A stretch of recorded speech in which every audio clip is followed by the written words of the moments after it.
Eu acho que se alguém que tem um ministério, faz parte do seu ministério, acontece uma situação com essa pessoa e essa pessoa chegasse para você e contasse, você contaria para o ministério? Não, o que acontece? Vamos Eu lá. acho que essa pergunta agora ficou pesada. Ou você Não, contaria para o ministério, não, é simples. ficar ciente, porque você é um pastor itinerante. Sim, Vai ter momentos que você não vai estar no campo. sim. Aquele cara da sua confiança, ele vai ter que saber do que está acontecendo para não dar oportunidade para aquela pessoa, devido àquela pessoa estar sendo o quê? Disciplinada. Meu Deus. Entendeu? Então, assim, vamos lá. Ministério, igreja, pastorear. Vamos lá. O camarada que está do seu lado, ele tem que ter a mesma visão que você, porque não adianta, não dá certo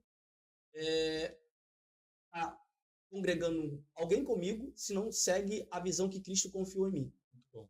Então, o que acontece? Eu tenho lá o pastor Douglas.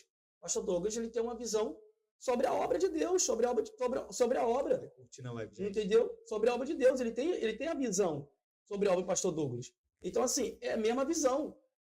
Eu converso com ele, ele vai saber lidar, dependendo do que for. Se a pessoa pediu lealdade, ali, para não conte, pastor, não conte e tal, é inevitável eu não passar para o pastor. Até porque ele tem que saber. Tem que saber. Ele tem que saber. Só que a igreja em si não vai saber. Entendeu? É inevitável. Tem coisas que é inevitável. Então, assim, também, desculpa, eu não vou passar agora. Como tem membro lá na igreja que já falhou, irmão, e aí? Ninguém na igreja sabe, não precisa saber. Não é um, não é dois, não é três. Já falharam, e aí? Cuidem deles hoje, não falham mais.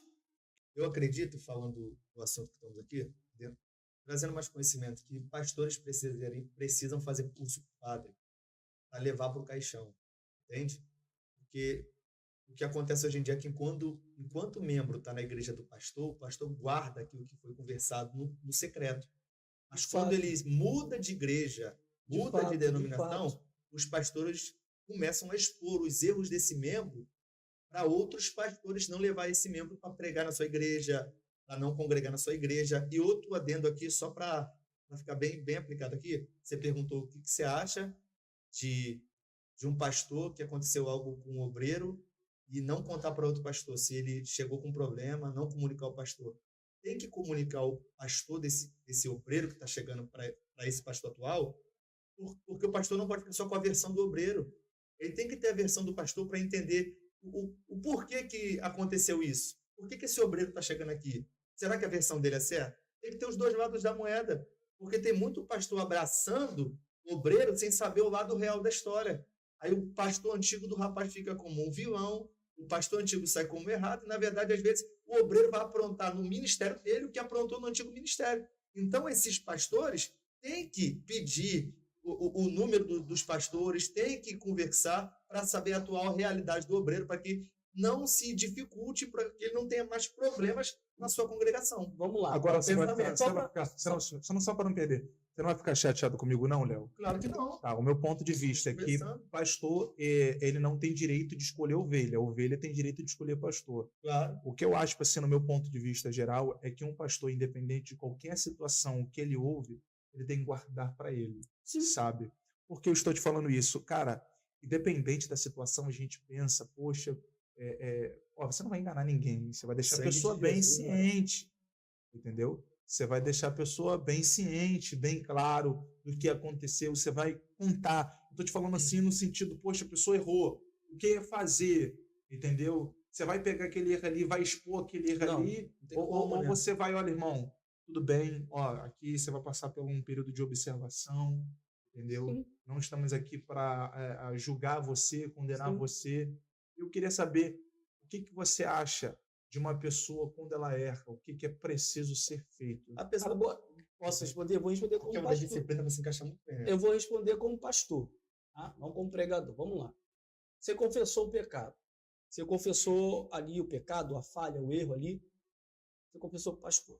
Porque pecado ainda é confessado e para pastor. Tem que ser confessado. Porque toda vez que João Batista, antes de batizar, as pessoas que eram batizadas, elas confessavam seus pecados para João Batista. João Batista ali está na qualidade de sacerdote, por mais que ele não esteja nominado a sacerdote, mas ele vem de uma linhagem sacerdotal e a nação de Israel, que naquele momento estava precisando de sacerdote de Deus. Ele tinha Anás e Caifás. Então, os dois estavam corrompidos e pregando que a gente tem que entender o seguinte, que eles têm que confessar o pecado. Confessou? Eu não vi João Batista expondo o pecado de ninguém. Cada um confessava o seu pecado e João Batista batizava ele ali. Então, assim, o que acontece? Você confessou, agora vem um pastor. Irmão, você quer mudar, irmão? Se você confessou tal, acredito que você queira mudar. Você quer mudar de fato? Sim, quero mudar. Então, dessa vez, você vai ser acolhido aqui, você vai começar aqui. Temos que, de fato, existe um pastor, temos que passar para o outro pastor. Pastor, isso acabou. Pastor minha, né? Não, só precisa 2, 3 pastores, não só 5 pastores, só o pastor presidente e o vice-presidente. Ó, pastor, você sair daqui, porque ou eu ou o senhor que falou. Agora temos que preservar a vida dele. Auxiliares também. Não precisa. Vamos preservar a vida dele. Vamos preservar a sua vida, vamos preservar o seu caráter, vamos preservar a sua índole, sua moral. Então, beleza. Aí vai depender de você agora a caminhada. Boa. Porque a disciplina é aquilo que eu costumo... O significado da disciplina é trazer para perto, cuidar dele, zelar dele de novo. Agora, se o camarada vem de novo, é reincidente, toda hora, aí tem uma hora que a Bíblia nos ensina isso. A gente está seguindo pauta bíblica. Leva ele à congregação. Aí é diferente. Então, pastor Carlos está muito bem, as suas palavras muito bem colocadas aqui.